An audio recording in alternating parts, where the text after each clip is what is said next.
சங்கீதம் 48:1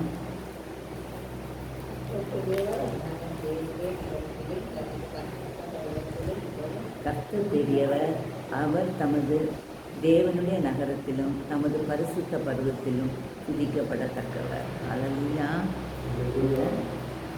அவர் துதிக்கப்படத்தக்க தேவன். இந்த காலங்களில் நமக்கு சாட்சி எப்படியா இருக்கணும்னு சொன்னால், நம்ம ஆராதிக்கிற தேவன் யார், எப்படிப்பட்டவர், அந்த இதை நம்ம ருசித்து அவருடைய சாயலை நம்ம கொண்டவர்களாக, அவருடைய சிந்தை நமக்குள்ளே இருக்கிறவர்களாக, நம்மை காண்கிறவர்கள் நம்மள ஏசப்பாவுடைய அன்பையும் அவருடைய வெளிச்சத்தையும் காணும்படிக்கு நம்மை அவரை நாம் வெளிப்படுத்துகிறவர்களாக இருக்க வேண்டும். அல்லேலூயா. 145 சங்கீதம். கர்த்தர் பெரியவரும் மிகவும் புகழப்படத்தக்கவருமாய் இருக்கிறார். அவருடைய மகத்துவம் ஆராய்ந்து முடியாது. அல்லேலூயா. கர்த்தர் யாருமா? பெரியவர், மிகவும் புகழப்படத்தக்கவருமாய் இருக்கிறார். அவருடைய மகத்துவம் ஆராய்ந்து முடியாது. தலைமுறை தலைமுறையாக தம்முடைய கிரியைகளின் புகழ்ச்சியை சொல்லி நம்முடைய வல்லமை உள்ள செய்கைகளை அறிவிப்பார்கள். நம்ம தேவம் ஆராதிக்கிற தேவம் பெரியவர், மிகவும் புகழப்படத்தக்கவராக இருக்கிறார். அவருடைய மகத்துவம் ஆராய முடியாது என்று நம்முடைய வாழ்க்கையில் அவரை ருசித்திருக்கிறோமா? அல்லேலூயா. சங்கீதக்காரன் ருசிச்சிருக்காரு, அவங்க எழுதியிருக்காரு. இன்றைக்கு நம்ம உலகத்துக்கு ஒரு புக்காக தேவனை வெளிப்படுத்துகிற சாட்சிகளாக ஆவியான நம்ம இந்த உலகத்துக்கு அனுப்பி இருக்கும்போது, நமக்குள்ள தேவனை நாம் வெளிப்படுத்தக்கூடிய வெளிச்சம் நமக்குள்ளே இருக்குதா? அல்லேலூயா. அல்லேலூயா. அவர் பெரியவர் என்று உங்கள் வாழ்க்கையில் நீங்கள் ருசித்திருக்கீங்களா? ஆமென். அல்லேலூயா. மிகவும் புகழப்படத்தக்கவராக இருக்கிறார் என்று ஆண்டவரை நீங்கள் புகழ்ந்திருக்கிறீங்களா? அவருடைய மகத்துவம் ஆராய முடியும்னு நம்ம ஆராய்ந்திருக்கிறோம். அப்போ அந்த இதை நாம் என்னெல்லாம் ருசித்தோமோ, நாம் ருசித்ததை உலகுக்கு சாட்சியாக அறிவிக்க நம்ம கடமைப்பட்டிருக்கிறோம். ஏன்னா இந்த காலத்தில் கர்த்தர் நாங்கள் ஆராதிக்கிற ஒவ்வொருத்தர் உலகத்தில் தான் வணங்குகிற கடவுள் யார், தேவன் யார், அவர் எப்படிப்பட்டவர்னு அறியாதவர்களாக இருக்கிறார்கள். அவர்களுக்கும் தெரியல, மற்றவங்களுக்கு சொல்லி கொடுக்கவும் தெரியல. ஹல்லேலூயா. ஆனால் நமக்கு என்னன்னா, நம்ம தேவன் இன்றும் உயிருள்ள தேவனாக இருக்கிறார். ஹல்லேலூயா. மரித்தார், ஆனாலும் ஜெயம் கொள்கிறவராக உயிரோடு எழுந்துட்டார். அப்போ உயிரோடு இருக்கிற ஒரு உயிர் தெழுந்த தேவன்.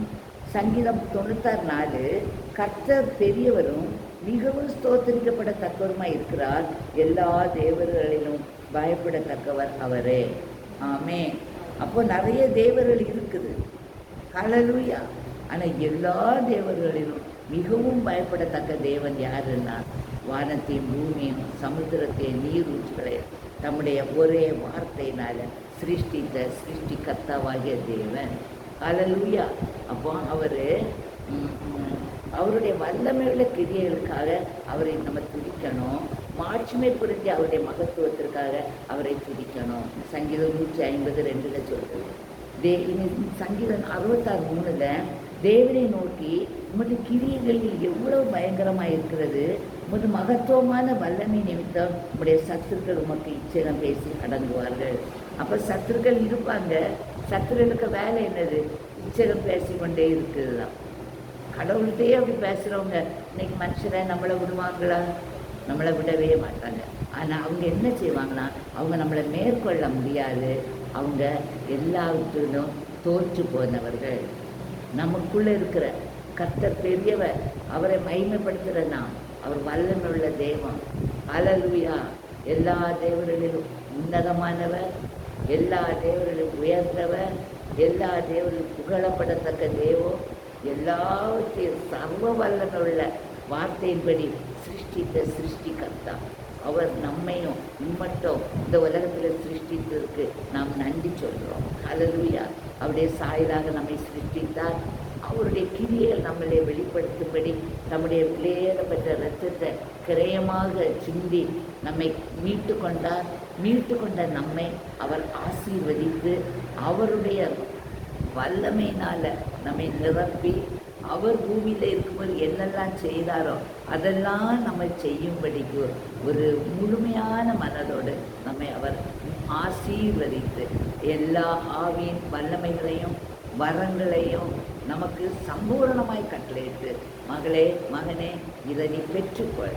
நான் நம் புகழப்படத்தக்க தேவன், பெரியவர், மகத்துவமுள்ள தேவன் என்று உன்னுடைய கிரியையின் மூலம் உலக மக்கள் என்னை அறியும்படிக்கு உலகத்துக்கு சாட்சியாக வெளிச்சமாக உப்பாக இருக்கும்படி தேவன் நம்மை அழைக்கிறார். ஹல்லேலூயா.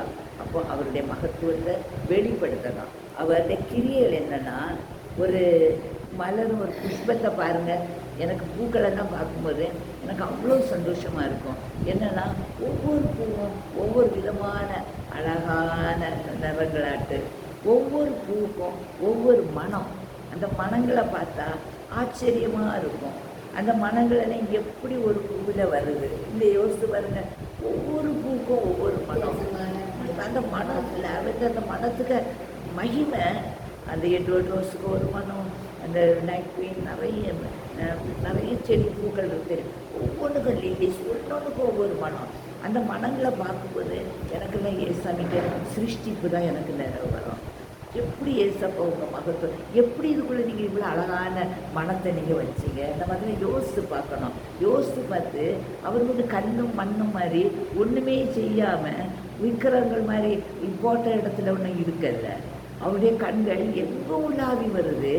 அவர் சிருஷ்டித்த ஒவ்வொரு பொருளையும் நோக்க. ஒரு விதை போட்ட உடனே இவன் இந்த செடியை வித்தை போட்டுட்டா. அப்போ அவர் அந்த செடிக்கு என்ன தண்ணி வேணும், என்ன உரம் வேணும், எப்படி 3 நாளையில் 7 நாளையிலையோ அது வளரணும், மேலே வரணும், அது எப்படி வளரணும், எப்படி அந்த விதை என்ன விதையோ அந்த விதைக்கு இப்படி வளரணும், அதில் என்னென்ன மனம் வேணுமோ அந்தந்த மனம் அதில் வச்சு வளரணும்னு கண்ணு கருத்துமாக ஒரு பூச்செடியையோ மரங்களையோ கொடிகளையோ அவர் பார்ப்பது நம்மை அவர் சிருஷ்டித்து வளர்த்து கொண்டே இருப்பது எவ்வளவு ஆச்சரியம். ஹல்லேலூயா. எனக்கு அதில் ரொம்ப அதிசயமாக இருக்கும். இனி பறவைகளை பாருங்கள், பார்த்தோன்னா ஒவ்வொரு பறவைகளை பார்த்தா அழகாக சத்தங்களும் பாடல்களும் அதில் செய்ய ஆக்ஷனை பார்த்தோன்னா என்ன மகிமையாக இருக்குது. இது குயிலுக்கு சத்தம், இது மைனாக்கு சத்தம், இது குருவிக்கு சத்தம், இது லவ் பேர்டுக்கு சத்தம். நம்ம உடனே சொல்லிடுவோம். எப்படி அதுகளுக்கு அந்த ஸ்பீஷியஸ் சத்தம் அதுக்கு கொடுத்து என்ன அழகாக பாட்டு பாடி அழகாக வாலாட்டி குருவியெல்லாம் இருந்து காலையிலான தேவனை மகிமைப்படுத்தி கொண்டு இருக்குது. இதெல்லாம் அவருடைய கிரியைகள். எனக்கு உண்மையாகவே ஏசப்பாவுக்கு மேலே ரொம்ப அன்புக்கு ஒரு காரணம் அவருடைய சிருஷ்டிப்பை நான் நினைப்பேன். அடுத்தது பாருங்கள், அருவி மலையிலேருந்து பார்த்தா மலை அழகாக தண்ணி முடியும். அந்த தண்ணி பெரிய அந்த மலைகளுக்கு அழகு.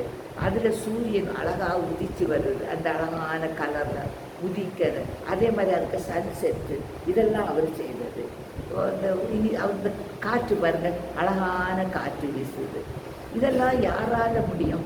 நான் இதெல்லாம் அவருக்கு ஒவ்வொரு கிரியை நான் யோசித்து பார்ப்பேன். காற்று, மழை, மரம், அந்த புல், தண்ணி, அவருக்கு ஒவ்வொன்றுமே அவருடைய சிருஷ்டிப்பு. அதுவும் இல்லாமல் நம்மை சிருஷ்டித்து நமக்கு இன்னைக்கு நமக்கு ஒரு வாக்குத்தத்தம் தந்துடுவார். நான் உன்னோட செய்யக்கூடிய காரியம் பெரிய காரியம் இல்லைன்னா சொல்லியிருக்காரு.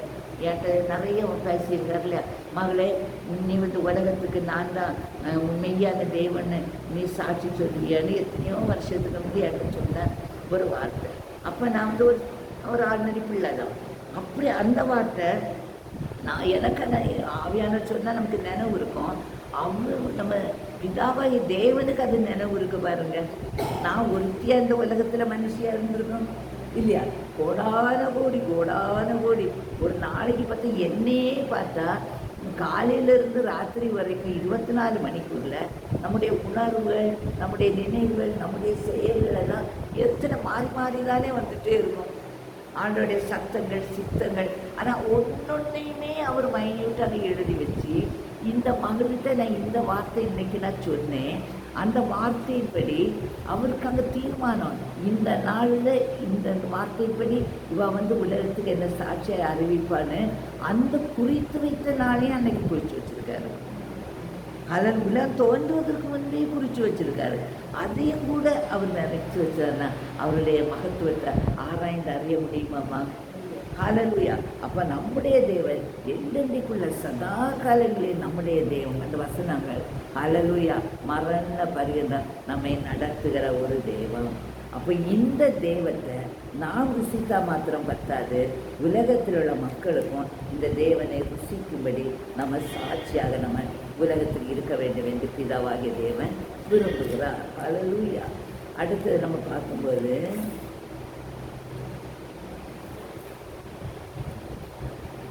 ஆமென். 2வது வசனம் என்ன வசனம் பாருங்கம்மா? 2வது வசனம், வட திசையில் உள்ள சீயோன் பர்வதம் வடிவப்பமான ஸ்தானமும் சர்வ பூமியின் மகிழ்ச்சியுமாய் இருக்கிறது, அதுவே மகாராஜாவின் நகரம். ஹல்லேலூயா. மகாராஜாவின் நகரத்துக்கு வந்துட்டாரு பாருங்க. எவ்வளவு ஒரு சந்தோஷமானது. அவர் பூமியில் சீயோனை உண்டாக்கியிருக்காரு. ஹல்லேலூயா. சீயோன் ஒரு பரிசுத்தமான ஒரு பூமி. ஹல்லேலூயா. பர்வதம், அது பர்வதம், அது தேவன் வாசம் பண்ணும் பரிசுத்த நகரம். ஹல்லேலூயா. சிட்டி ஆஃப் ஹோலினஸ், அது ஒரு அடைக்கல பட்டணம். City of refuge. ஹல்லேலூயா. பரிசுத்த பூமி. தேவன் அவருடைய ஜனங்களை உலகத்தில் உள்ள பொல்லாங்கன் கையிலிருந்து பொல்லாப்பிலிருந்து காக்கும் பொருட்டுக்கு ஒரு இடத்தை ஆயத்தப்படுத்தி வைத்திருக்கிறார். ஹல்லேலூயா. அதுதான் இந்த சீயோன். ஹல்லேலூயா. நம்ம எல்லாம் சீயோனுக்கு யாத்திரையை செய்கிற சஞ்சாரிமார்கள் தான். அப்போ அந்த பரம எருசலேம், அது பூமியின் எருசலேம், தேவனின் ஜனங்கள் வசிக்கிற ஒரு இடமா இருக்குது. அந்த எருசலேமை சுற்றிலும் தேவனுடைய மகிமை ஆளுகை விளங்கி கொண்டே இருக்கிறது.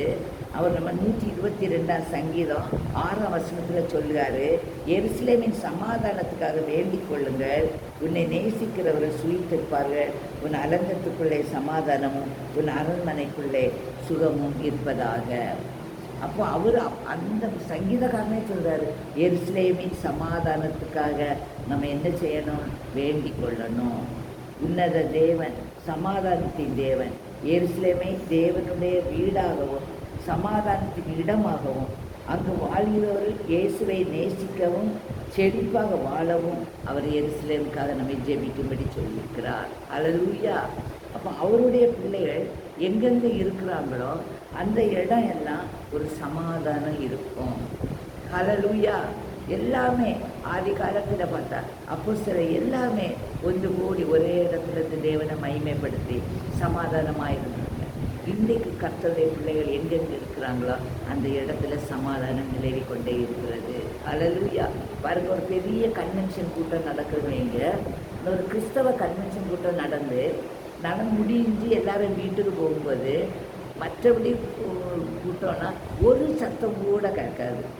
மீட்டிங் முடிஞ்சு எல்லாரும் அமைதலாக ஒருத்தருக்கு ஒருத்தர் தள்ளி இல்லாமல் பொறுமையாட்டு பஸ்ஸில் போகிறவங்க பஸ்ஸில், காரில் போகிறவங்க காரில், பைக்கில் போகிறவங்க பைக்கில், ஒரு சத்தமோ ஒரு அடிப்படியோ ஒன்றுமே இருக்காது. ஏன்னா தேவன் சமாதானத்தின் தேவன். ஹல்லேலூயா. அப்போ ஆண்டவர் என்ன விரும்புகிறாருன்னா, இந்த தெய்வம் எந்தெந்தைக்கு சதா காலம் உள்ள தெய்வம், உயிருள்ள தேவனாக உலகம் கொடுக்கக்கூடாத சமாதானத்தை அவருடைய பிள்ளைகளாகிய நமக்கு கொடுத்திருக்கிற இந்த சமாதானம் உலகத்தில் உள்ளவர்களும் பெற்றுக்கொள்ளும்படிக்கு உலகத்தாருடைய கண்கள் இயேசுவின் நாமத்தில் திறக்கப்பட வேண்டும் என்பது பிதாவுடைய சித்தம். ஹல்லேலூயா.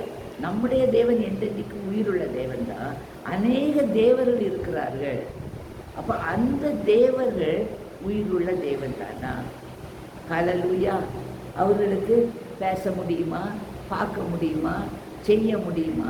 அதுக்கு இவங்க மந்திரம் வச்சு சக்தி வச்சு அதுக்கு ஏதோ செய்து கொஞ்சம் உயிரை உண்டாக்கி வச்சுருப்பாங்க போல. எனக்கு அதை பற்றி தெரியாது. ஹல்லேலூயா.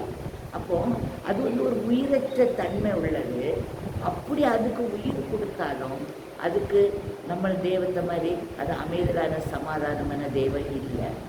அடிக்கணும், சண்டை போடணும். ஹல்லேலூயா. நம்ம பார்க்குறோம் இல்லையா, ஒரு சேனையை உண்டாக்குறாங்க.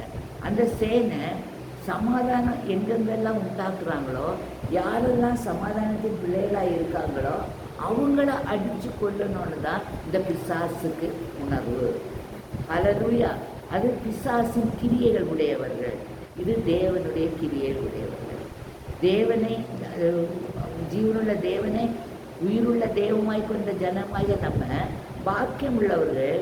ஏன்னா நமக்கு உலக மக்கள்கிட்ட நம்ம அன்பு காட்டுறோம், யாருக்காக வேண்டியோ பயமே கொள்ளலை, யாருக்கு வியாதியோ, யாருக்கு பிரச்சனையோ, யாருக்கு கஷ்டமோ, யாருக்கு தேவையோ எல்லாவற்றையும் நம்ம பூரணமாய் மற்றவர்களுக்காக நம்ம செய்வதற்கு எல்லாருமே ஆயத்தமாக இருக்கிறோம். அந்த மிஷினரிஸ் எல்லாம் வந்தாங்க, அவங்க எப்படி வந்திருக்காங்க கூட நான் நினைப்பேன். இப்போ கூட நமக்கு ஒரு ஃப்ளைட்டில் போக முடியலை, ஒரு கப்பலில் போக முடியலை, ஒரு ட்ரெயினில் முடியலை. அவங்க எத்தனை கிலோமீட்டர் அந்த காலத்தில் எப்படி அவங்க கப்பலில் வந்திருப்பாங்க, ஃப்ளைட்டில் வந்திருப்பாங்க. வந்தது மாத்திரம் இல்லை, பாஷை தெரியாது, ஒன்றுமே தெரியாது. இங்கே உள்ள மக்களுக்கு ட்ரெஸ்ஸு கூட போட தெரியாது, பாஷை தெரியாது, காட்டு மனுஷர்களாக இருந்திருப்பாங்க. அவங்களுக்குள்ள அவங்க வந்து எப்படி அவங்களுக்கு பாஷையை கற்று, எப்படி தேவனுடைய அன்பு அவர்களுக்கு கொடுத்து, அவர்களுக்கு இருந்து கிரீச்சித பிசாசின் வல்லமை அழித்து எப்படி அவர்களை மீட்டு கொண்டார்கள். ஹல்லேலூயா. அதை நம்ம நினச்சி பார்க்கும்போது அது முடியாத காரியம். இன்னைக்கு நமக்கு ஒரு பிசாசு பிடிச்சவனை, அந்த பிசாசை துரத்தி அவனை இயேசுடைய பிள்ளையா நமக்கு மீட்டு கொள்ள முடியலையே. இத்தனை கிறிஸ்தவங்க நம்ம இருக்கோமே. ஹல்லேலூயா. சொல்லிடும் அவனுக்கு எப்படி, அவனுக்கு அந்த மந்திரம் வச்சுட்டாங்க, அவன் அப்படி அழிஞ்சிட்டு இருக்கான் இல்லையா. அது எப்பவும் சண்டை செத்து யாரையும் அடி குத்துன்னு தான் நிற்பாங்க அவங்க, வந்து அதுக்குன்னே உள்ளவங்க. ஸோ நம்ம என்ன செய்யணும்னா, ஆண்டவருடைய அன்பை நம்ம வெளிப்படுத்துவதற்கு இன்றைக்குள்ள கிறிஸ்துவை உடையவர்களாக நம்ம செயல்பட போகவில்லை. நமக்கு என்ன, நமக்கு எதுக்கு சண்டை, நம்ம பிரச்சனை இல்லாமல். ஆனால் அன்றைக்கு வந்த மிஷினரிமார் என்ன தியாகத்தோடு அவங்க வந்திருக்கணும். அவங்களுக்கு எவ்வளோ சொகுசாக இருந்திருப்பாங்க. இங்கே ஒரு நல்ல இடம் இருந்திருக்குமா, படுக்கிறதுக்கு இடம் இருந்திருக்குமா, கொசு கடிச்சிருக்கும். அவங்க எப்படி சாப்பிட்ருப்பாங்க, தொப்பிலெல்லாம் வாங்கி ரெங்கல் தொகை எல்லாம் கஞ்சி குடிச்சிருக்கிறாங்க. செருப்பு இருந்திருக்குமா, செருப்பு போட்டிருப்பாங்களா, இதோட சீதோஷணம் பிடிச்சிருக்குமா, ஒன்றுமே பிடிக்கலையம்மா. ஆனால் அவங்க என்ன செய்தாங்க, இவங்க வந்து நம்ம தேசத்தையும் ஒரு வெளிச்சமாக ஆண்டவருக்கு பிரியமான சியோனை மாற்றி விட்டார்கள். ஹல்லேலூயா. அப்போ அவர்கள் அந்த வேலையை செய்தார். இன்றைக்கு நம்ம எவ்வளவு வேலை செய்வதற்கு நம்ம அழைக்கப்படுகிறோம். ஹல்லேலூயா. ஹல்லேலூயா. நமக்கு எப்போவுமே நம்ம கேட்குறவங்கள மாத்திரம் இருக்கும் நம்ம நினைக்கக்கூடாதுமா. நம்ம சுவிசேஷத்தை கேட்குறவங்க மாத்திரம் இல்லை, அதை நம்ம அறிவிக்கிறவர்களாக, அறிவிக்கக்கூடிய தாகத்தோடு அறிவிக்கணும். ஹல்லேலூயா. நான் ஸ்கூல் வைக்கும்போது, நான் இன்டர்வியூ எடுக்கும்போது நான் கேட்பேன், எல்லாத்தையும் கேட்டுக்கிட்டு சேலரியை பற்றி கேட்டால், சேலரி என்ன வேணும்னா, மேடம் நீங்கள் தருவதை தாங்கன்னு சொல்லுவாங்க. சிலவங்க இன்னொன்று சொல்லுவாங்க, ஒவ்வொருத்தரும் ஒவ்வொரு மாதிரி இருக்கும். நான் அதுலேயே நான் ஜட்ஜ் பண்ணுவேன் பாருங்கள். இவன் சம்பளத்தை கேட்குறேன், இவப்போ சில நார்மலாக கேட்பாங்க, இது பரவாயில்ல, இது இப்படி கேட்காங்க. சிலவங்க அப்போ நம்ம யோசிப்போம், இது கூலிக்கு வேலை செய்கிற ஆளுகள். ஹல்லேலூயா. சம்பளத்துக்கு வேலை செய்ய ஆளுகள் அவ்வளோதான் வேலை செய்வாங்க. இன்றைக்கி நம்ம பாருங்கள், மைக்கேல் தம்பி, இந்த ஆன்லைட் எல்லாம் உங்களுக்கு சம்பளத்துக்கே கிடையாது, ஒன்றுமே கிடையாது. கர்த்தருக்கு மனப்பூர்வமாய் அவங்களால எவ்வளோ முடியுமோ அவ்வளோ காரியத்தை அவர்கள் செய்துகிட்டே இருக்காங்க. ஹல்லேலூயா. அப்போ இன்றைக்கி நம்ம எப்படி இருக்கோம்? நம்ம காசு எதிர்பார்த்து, சம்பளம் எதிர்பார்த்து, வருமானம் எதிர்பார்த்து நம்ம ஊழியம் செய்கிறோமா? நான் அடிக்கடி டிவியில் சில நல்ல பிரசங்கமாக இருக்கோம், நான் கேட்பேன் பாருங்க. என்கிட்ட ஒருத்தர், நான் இந்த டிவியில் மெசேஜ் போடும்போது என்கிட்ட கேட்டார், அம்மா இதுக்கு எவ்வளோ காசு செலவாகும் கேட்டார். நான் சொன்னேன், காசு ஒன்றும் செலவாகாது, இது நானே தான் போட்டுருவேன், அதனால் காசு செலவாகாதுன்னு சொல்லி. அப்போ அவருக்கு ஒரு சந்தோஷம். அப்படி கேட்டாரோ ஒருத்தர். இன்றைக்கி நான் 2-3 பார்த்தேம்மா, ரொம்ப எனக்கு நல்ல சந்தோஷமாக இருந்து, அதுக்கு அந்த இதை போட்டவங்க கூட இப்போ இதை கேட்டுருக்கீங்கன்னா நீங்கள் மனம் திரும்பினா எனக்கு சந்தோஷம்தான். ஏன்னா நான் கேட்க, அவங்க எல்லாம் நல்ல அழகான பிரசங்கம், அழகான மெசேஜ், அருமையாக முடிக்கிறாங்க. கடைசியில் அவங்க என்ன சொல்கிறாங்கன்னா, இதுதான் என்னுடைய பேங்க் அக்கௌண்ட்டு, இதுதான் எனக்கு ஜிபே நம்பர், இதில் நீங்கள் எனக்கு உதவி செய்யலாம், உதவி கோருவாங்க. எனக்கு சங்கடமாக போயிடுச்சு. ஹல்லேலூயா.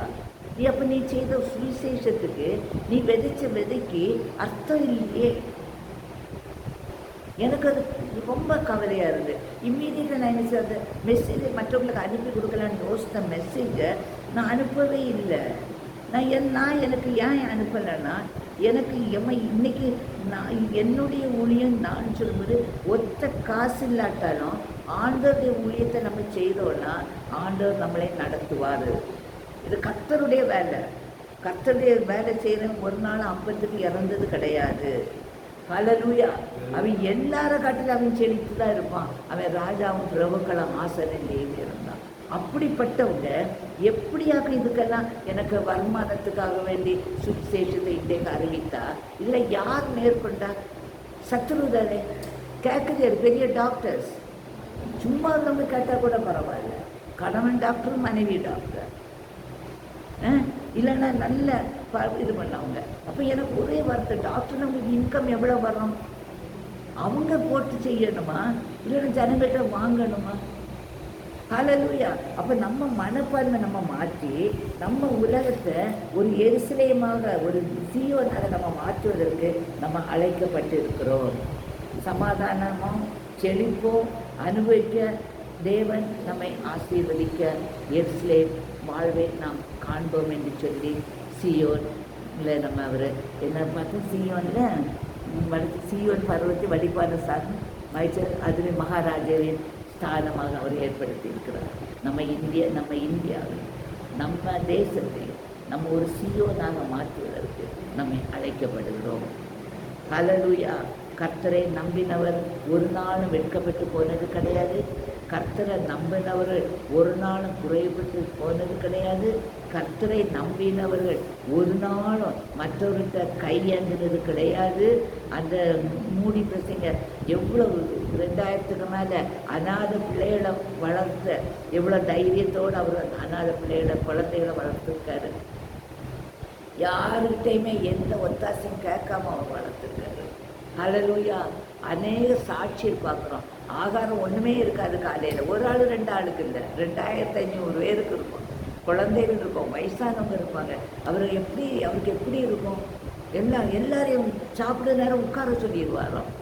உட்கார சொல்லிட்டு அவர் ரூமில் போய், பாப்பா எல்லாரையும் உட்கார சொல்லிட்டு எல்லாரும் இருக்காங்க, ஆகாரத்தை தாங்கன்னு கேட்பாராம். ஆகாரம் பார்த்தா லாரி கணக்கில் வந்து இறங்கும். கர்த்தர் அத்தனை மகத்துவம் உள்ள தேவனாகும். அதான் கர்த்தர் பெரியவர் என்பதை நீங்களும் நான் உலகத்துக்கு சாட்சி சொல்லுவதற்கு தான் இந்த வசனத்தாண்ட நமக்கு தராது. நான் எனக்கு தேவனை பெரியவர் என்று நான் விசுவாசிக்காட்டதான் நான் உலகத்துள்ள மக்களுக்கு மேலே கை நீட்ட போகணும். ஹல்லேலூயா. ஹல்லேலூயா. அப்படின்னு கை நீட்டிட்டேன்னா நான் எப்படி சுவிசேஷத்தை தைரியமாக சொல்ல முடியும்? ஹல்லேலூயா. எனக்கு ஒரு ஆள் நிறைய காசு தருதுன்னா அந்த ஆளுக்கு அப்புறம் ஏற்றாலும் நான் சுவிசேஷத்தை அறிவிக்கணும். கோபத்துக்கு போயிடக்கூடாது. ஆமே. அப்போ எப்படி கர்த்தருடைய ராஜ்யத்தை இந்த பூமியில் நேர்மையாய் கட்ட முடியும்? உள்ளதை உள்ளதென்று இல்லதை இல்லதென்றும் ஆண்டவர் சொன்னதை நீ சொல்லும்போது தான் அந்த ஆத்துமாக்கள் உயிரடையும். போன 2 நாளைக்கு முன்னாடி டெய்லி இப்போ சாட்சி நான் கேட்டுக்கிட்டே இருக்கேன். ஒரு அந்த முருகன், அவருக்கு பேர் முருகன் தான். அன்னைக்கு போய் இஸ்ரவேல்னு பேர் வச்சுருந்து அவர் ஒரு நாளைக்கு இப்படி ஜெபம் பண்ண வரும்போது எல்லாருக்கும் தலையிலே கை வச்சு ஜெபம் பண்ணிட்டு போனேன்னா அவருக்கு காலையில் வச்சோன்னு ஆண்டவர் படாத கையை எடுத்துட்டாராம். எடுத்து சொன்னாரா, நான் சொன்னதை நீ கேட்கலன்னு சொன்னாராம். ஹல்லேலூயா. உடனே அவருக்கு தெரியாது, அந்த பர்டிகுலர் பர்சனுக்கு தெரியுமா என்ன கேட்கலன்னு. ட்ராவல் பண்ணிகிட்டே வந்திருக்காருமா. ஒரு ஆள் இருமிட்டு வந்திருக்கு. அந்த ஆளுகிட்ட ஆண்டவர் உன் கையில் இருக்கிறத கொடுன்னு சொல்லியிருக்காரு. இவரும் ரொம்ப பாவம் தான். ஆனால் இவர் கையில் ஒன்றுமே இல்லையா.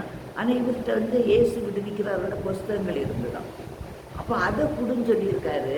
இவர் அதை கொடுக்காம விட்ட உடனே அவரும் போயிட்டார். அதுக்கப்புறம் இவர் அதை பெருசாக நினைக்கலையா. வீட்டுக்கு வந்துட்டார்.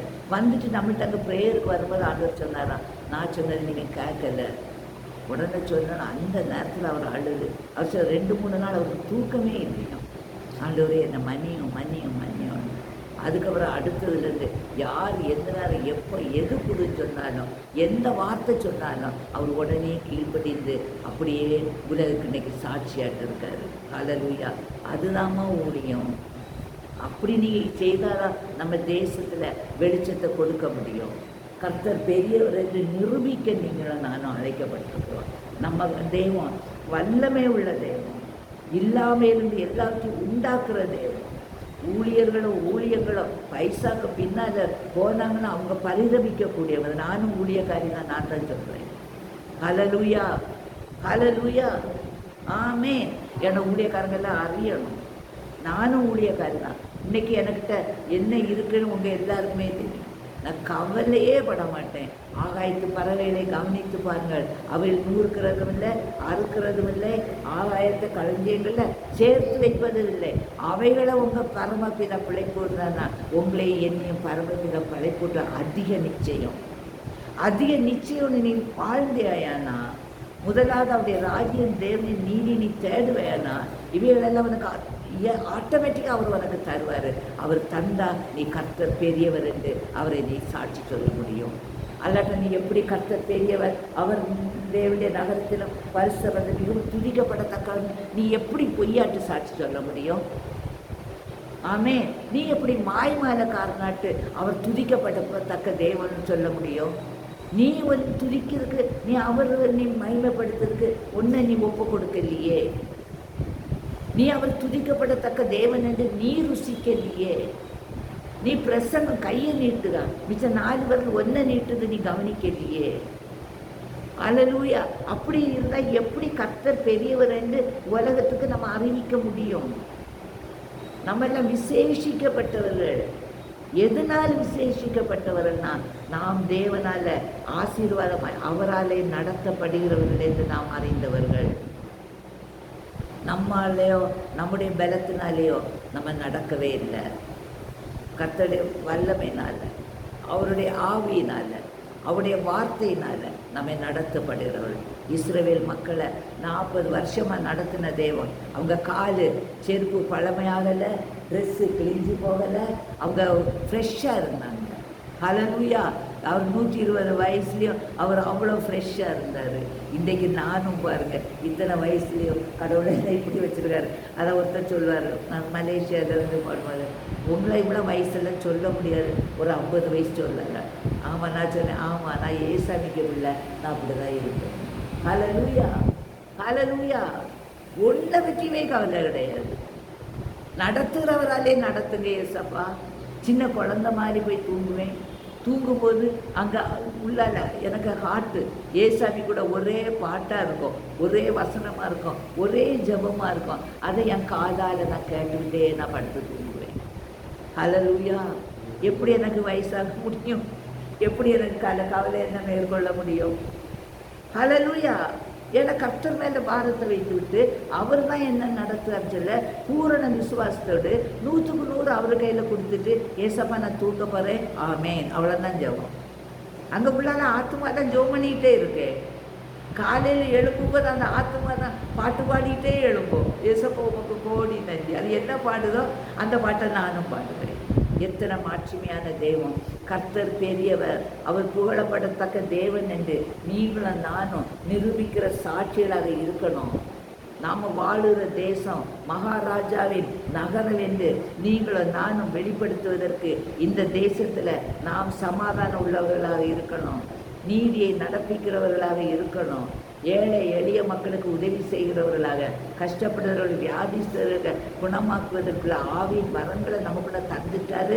அதை உபயோகப்படுத்துவதற்கு நம்ம ஆயத்தம் உள்ளவர்களாக, அவருக்கு அவருடைய சேனை வீராக அவருடைய சத்தத்தை எப்போ கேட்டு நான் எழும்புவேன் சொல்லி நீ பலன் உள்ளவளாக இருந்தால் நம்ம வாழுகிற இந்த பூமியும் மகாராஜாவின் நகரமாக மாற்றப்படும். ஹல்லேலூயா, ஹல்லேலூயா. இந்த வாஞ்சை உங்களுக்கு இருக்குதாமா? கடைசி காலத்தில் வந்துட்டோம் பாருங்க. தீ நெருப்பில் எரிஞ்சிட்டே இருக்கு. ஏதோ இடத்துல மழை நீரில் எத்தனையோ பேர் செத்து போனாங்கன்னு அதுவும் இன்னைக்கு காதில் கேட்டு. எங்கேயோ ஃப்ளட்டு நடக்குது, எங்கேயோ எர்த்குவேக் நடக்குது, எங்கேயோ பஸ் ஆக்சிடெண்ட், மலையில் உருண்டு விழுந்துட்டு, என்னெல்லாம் கேள்வி. கெட்டி போட்டு அடிக்கிறாங்க, கொல்லுறாங்க, குடும்பமாக பிள்ளைகள் சாகுது, குடும்பம் தற்கொலை பண்ணுது. இதெல்லாம் காரணம் எதுக்கு? நம்ம வாழுகிற தேசம் மகாராஜாவின் நகரமாக இருக்கா அல்லது பிசாசின் நகரமாக இருக்குதா? ஹல்லேலூயா, ஹல்லேலூயா. உங்களுக்கு எனக்கும் பொறுப்பு என்ன? பணத்துக்கு பின்னால் போகாதீங்க. பணம் இருந்தால் தான் ஊழியம் செய்ய முடியும்னு சொல்லாதீங்க. ஹல்லேலூயா, ஹல்லேலூயா. அதெல்லாம் பார்க்குறவர் உனக்கு ஊழியம் செய்யணும்னு வாஞ்சை இருந்தால் உனக்கு என்ன வேணுமோ வேண்டிக் கொள்வதற்கு மேலாக உன்னை தந்து உன்னை பிச்சைக்காரியாட்டோ வேலைக்காரனாட்டோ உங்களை என்னை அவர் வைக்கிற தேவன் இல்லை. ராஜாக்கள் பிரபுகள் எங்கே போனாலும் முதல் இடம் ஆண்டவர் நமக்கு வைத்திருக்கிறார். ஹல்லேலூயா. அதனால் சமாதானத்தை நம்ம உலகத்துக்கு சுவிசேஷமாக அறிவித்து கர்த்தர் பெரியவர் அவருக்கு சொல்லி அவர் மிகவும் புகழப்படத்தக்க தேவம், எல்லா தேவர்களும் உன்னத தேவம், அவர் பயப்படத்தக்க தேவன் என்று சொல்லி நம்ம உலகத்துக்கு சாட்சி சொல்லும்படிக்கு தேவன் நம்மை அழைத்திருக்கிறார். அவர் அழைத்த அழைப்பின்படி நம்ம ஒவ்வொருவரும் அவருடைய கருத்தில் நம்மை ஒப்புக் கொடுப்போம். சீயோனிலே பிதாவானவர் வல்லமை உள்ளவர். நம்ம தேசத்தில் பிதாவானவர் வல்லமை உள்ளவராக இருக்கணும்னா நம்ம வாழுகிற தேசத்தை சீயோன் ஆக்குவதற்குள்ள பொறுப்பு உங்களுக்குள்ளும் எனக்குள்ளும் இருக்கிறது. நமக்குள்ள வாழுகிற தேவம் கர்த்தர் பெரியவர் என்று நீங்கள் நிரூபித்திட்டீங்கன்னா நம்ம தேசமும் ஒரு சீயோனாக மாற்றப்படும். வீதியான நதிகளும் நீரூற்றுகளும் உள்ள இடம். நம் தேவனே நியாயாதிபதி, நம்முடைய வழக்கறிஞர், கட்டளைகளை சட்டங்களை உருவாக்குற அவர், நம்முடைய ராஜா நம்மை காப்பார். சீயோனிலே வாழ்பவர் சுயவீனர்கள் என்றும் பாவிகள் என்றும் சொல்ல மாட்டாங்க. ஏன்னா சுயவீனங்கள் எல்லாம் கர்த்தர் நமக்கு பரம வைத்தியராக இருந்து சுகத்தை எல்லாம் தீர்த்துருவார். நமக்கு பரம சுகவீனம் ரத்தத்தை சிந்தி நம்முடைய பாவங்கள் எல்லாம் கழுவி நம்மளை சுத்திகரித்துருவார். நம்முடைய வாழ்க்கையில் கர்த்தர் பெரியவர் என்று ருசித்தவர்களாக நம்ம வாழுகிற இந்த பூமியில் அவர் எந்தெந்தைக்கும் சதா காலங்களிலும் உயிருள்ள தேவன் என்பதை நிரூபிக்கிற பிள்ளைகளாக கர்த்தர் பெரியவர் என்று நிரூபிக்கும்படி தேவன் நம்மை அழைத்த அழைப்புக்கு நம்மை ஒப்பு கொடுப்போம். ஹல்லேலூயா. ஒப்பு கொடுங்கம்மா, எல்லாரும் ஒப்பு கொடுங்க. ஏசப்பா நீர் பெரியவர் என்பதை நாங்கள் முதல் ருசிக்கட்டும். எங்களுடைய கிரியைகள், எங்களுடைய செயல்கள் கர்த்தருக்கு முன்பாக உண்மை உள்ளதாக இருக்கட்டும், பரிசுத்தம் உள்ளதாக இருக்கட்டும், சுத்த மனம் உள்ளதாக இருக்கட்டும், சுத்த பார்வை உள்ளதாக இருக்கட்டும். எங்கள் சிந்தனை மண்டலம் உயிர் எல்லாம் உங்களை மகிமைப்படுத்துதாட்டு இருக்கட்டும். எங்களுக்குள்ள வாசம் பண்ணுகிற தேவனை எங்களுடைய வாழ்க்கையில் எல்லா சூழ்நிலையிலும் கஷ்டம் உண்டு, பிரச்சனை உண்டு, கவலை உண்டு, கலக்கம் உண்டு, எல்லாவற்றிலிருந்து விடுவிக்கிற தேவனும் எங்களுக்கு உண்டு என்று ருசித்தவர்களாக கர்த்தர் பெரியவர் என்பதை நிரூபிக்கிற நிரூபணங்களாக நம்ம ஒவ்வொருவரும் இந்த உலகத்தில் வாழ கர்த்தர் நம்மை அழைக்கிறார். அவர் அழைப்புக்கு பாத்திரவானாய் இருப்போம் என்று சொல்லுங்க. இதுவரைக்கும் கர்த்தர் பெரியவர் என்பதை நான் நிரூபிக்கிற நிரூபணமாக இல்லை ஆண்டவரே. நான் உலக மக்களை மாதிரி உலகத்தில் உள்ள தேவைகளுக்காக, உலகத்தில் உள்ள பொருளுக்காக நான் என்னை உலகத்துக்கு நான் கொடுத்து உங்களுடைய நாமத்தை மகிமைப்படுத்த விடாதபடி நான் பாவம் செய்கிறேன். அந்த பாவத்தை என்னை விட்டு உங்கள் ரத்தத்தை விட்டு ஒரு நாள் கழுவிடுங்கன்னு சொல்லுங்க. இயேசுவே உங்கள் ரத்தத்தினால இதுவரைக்கும் நான் பிதாவின் சித்தத்துக்கு என்ன ஒப்பு கொடுக்கல. நடத்துகிறவராலே நடப்பேன் என்று நான் விசுவாசிக்காம ஏதோ நான் தான் எனக்கு பலத்தில் நடக்கேன்னு சொல்லி என் சுயத்தை நாடிட்டேன். தயவாக என்னை மன்னியும் சொல்லுங்க. என்னை மன்னிங்க ஆண்டவரே. உங்கள் கையில் முற்றிலுமாக தாரும். நாங்கள் எங்கள் தேசங்களெல்லாம் ஒரு சீயோனாக மாற்றப்படணும். உங்கள் வல்லமை எங்கள் தேசத்தில் விளங்கணும். விக்கிரகங்கள் எல்லாம் கட்டோடு ஒழிக்கப்பட்டு கர்த்தருக்கு எல்லா தேவர்களிலும் பயப்படத்தக்க தேவம் இயேசு என்பதை நிரூபிக்கிற நிரூபணங்களாக, கர்த்தர் பெரியவர் என்பதை நிரூபிக்கிற நிரூபணங்களாக எங்கள் வாழ்க்கையில் நாங்கள் உண்மை நிரூபிக்கும்படி எங்கள் வாழ்க்கையை உங்கள் கையில் ஒப்பு கொடுக்குறாங்களே. உங்கள் சித்தப்படி எங்களை மனைந்து நீங்கள் எங்களை கொண்டு எப்படி கர்த்தர் பெரியவர் என்று உலகத்துக்கு நாங்கள் நிரூபிக்க வேண்டும் என்று நீங்கள் முன் தீர்மானம் வைத்தீங்களோ அந்த தீர்மானத்தின்படி எங்களை நீங்கள் நடத்துங்க என்று எங்களை உடைய கருத்தில் ஒப்பு கொடுக்கிறோம். நீர் நடத்த போகிற கிருபைக்கு நன்றி. நன்றி நன்றி. எல்லா துதி கன மகிமை உமக்கே செலுத்துகிறோம். இயேசு மூலம் ஜெபிக்கிறோம் ஜீவனுள்ள தகப்பனே. ஆமென் ஆமென்.